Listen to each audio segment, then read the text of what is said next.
here with another Michael's Guitar Reviews.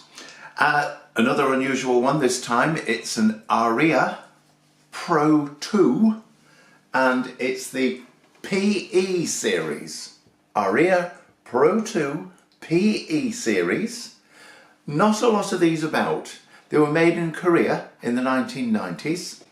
Very little information on them. Most of the PE series tend to be a single cutaway, and it's unusual to find 3 of these P90 soap bar pickups. So this is quite unusual. Very little about them on the internet. But let's have a little look over the guitar first, and then we'll move on from there. I'll start at the headstock. It's a pretty typical Aria. It's got that rather lovely cutaway design at the top there, which distinguishes it from so many of its contemporaries.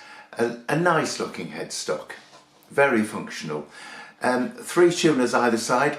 These tuners are actually quite good as well. They feel nice and they're very accurate. They do have a screw holding the button in place, and it's usually worthwhile just tightening up that screw every now and again, because with use they can come a little bit loose.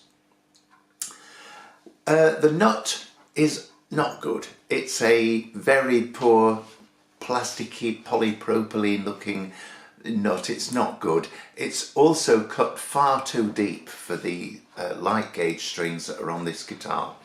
You might be able to see on this one that the strings are actually sitting inside the groove of the nut, or the slot of the nut, and that's not ideal. It can make them buzz a little bit.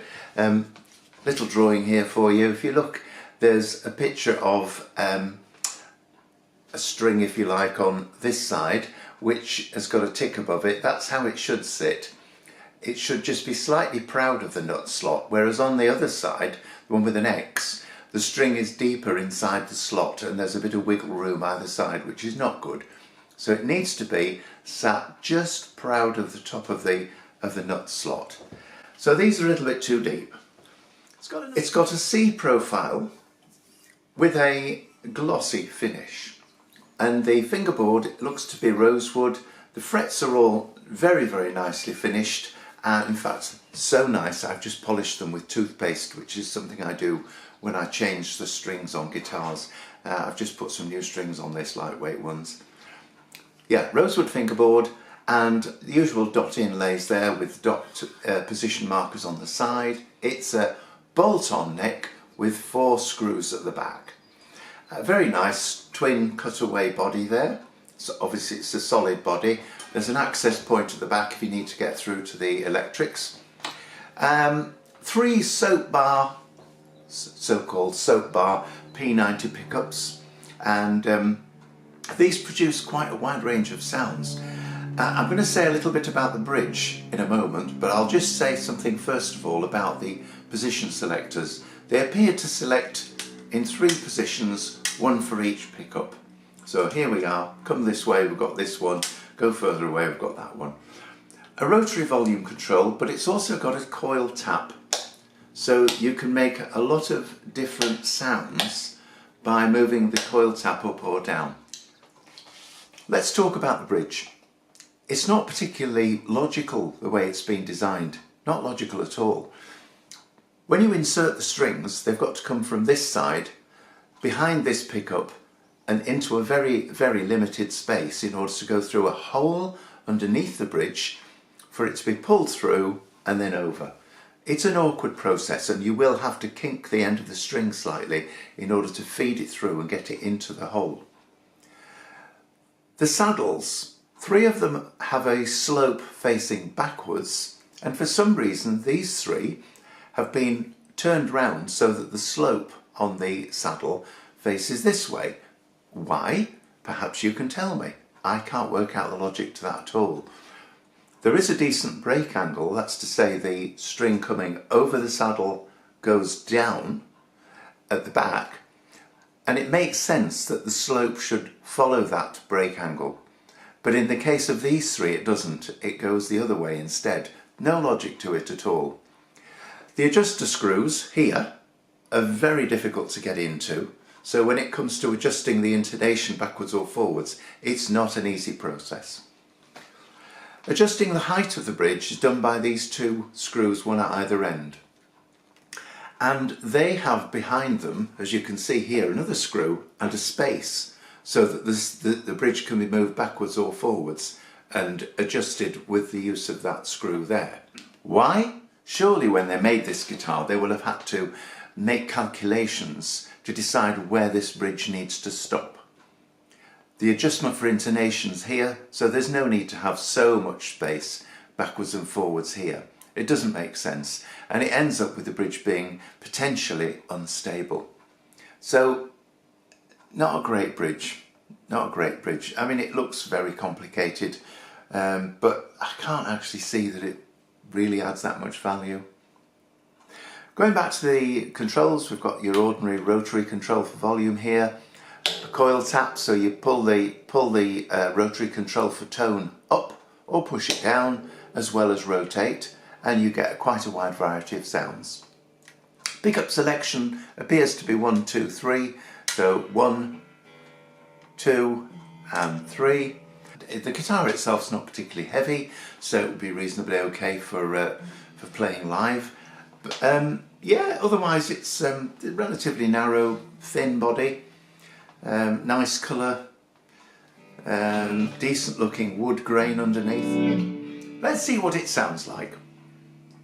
We'll start with the pickup selector for the pickup closest to the neck, and let's have the tone control all the way around anti-clockwise to give us a more bassy sound, and then I'll pull out the coil tap and demonstrate the difference that makes. Here we go, neck pickup, bassy sound.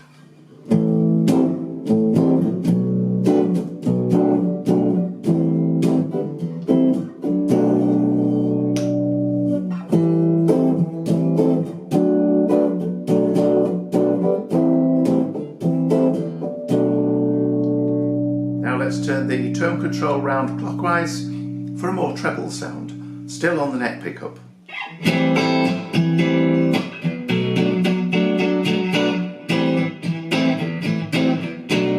Coil tap down.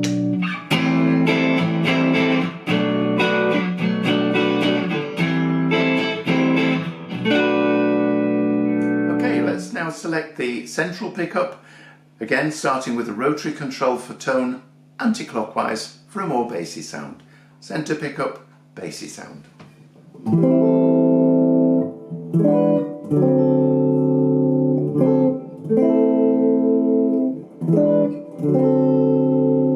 Coil tap out.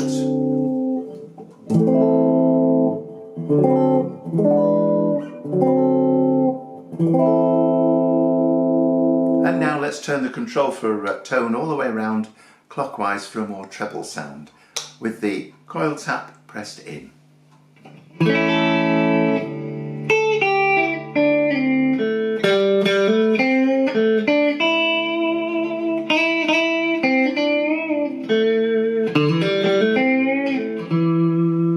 Pull the coil tap out.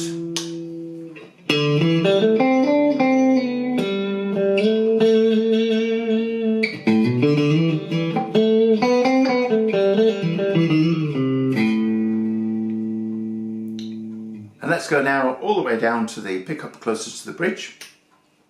Coil tap in, and the rotary control for tone anti-clockwise for a more bassy sound.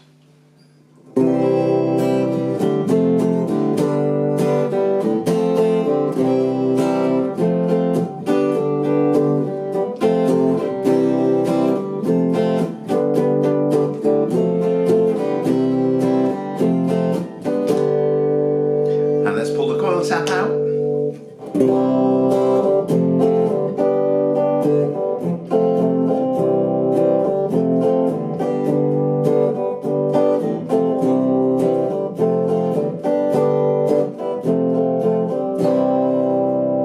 Let's turn the tone control all the way around clockwise for a trebly sound, with the coil tap in first, and then we'll pull the coil tap out.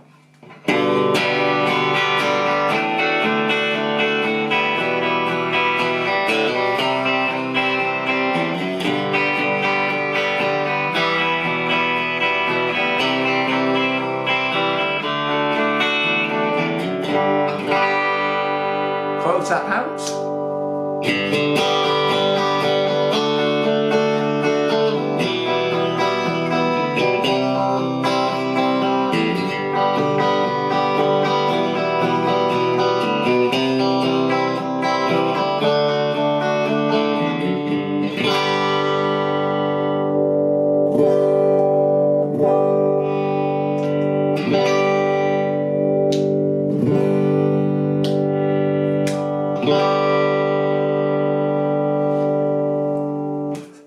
what's the verdict?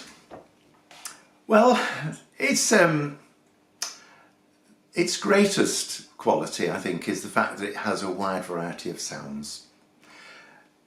Overall finish is fairly good. Things that need changing include the nut. That is definitely in need of a change if you're going to keep a guitar like this. The bridge, I think you've got to live with it, but it really just defies logic the way it's been designed. Very complicated. Sometimes they say over-engineered. I don't know whether that's an appropriate term to use for this one. I just think it's poorly designed. Yeah, but otherwise, a reasonably nice guitar, relatively inexpensive, and in this case, an unusual one because there are not many of these about, not this particular specification. So yeah, nice little extra to add to your collection. Once again, I'd love you to subscribe. Please subscribe. It gets the channel out there more. More people can share in our love of guitars. Why not help to increase the visibility? And in the meantime, thanks ever so much for watching, as ever. I always appreciate your comments, your constructive comments and feedback. So if you've got any comments and feedback, particularly in relation to the way this bridge has been designed, I'd be very, very interested indeed. Or if you've got one of these guitars, or you know somebody who's got one, you've got any history about them, let us know. Let's share the information. Thanks again for watching. This is Michael from Michael's Guitar Reviews. Bye for now. Bye.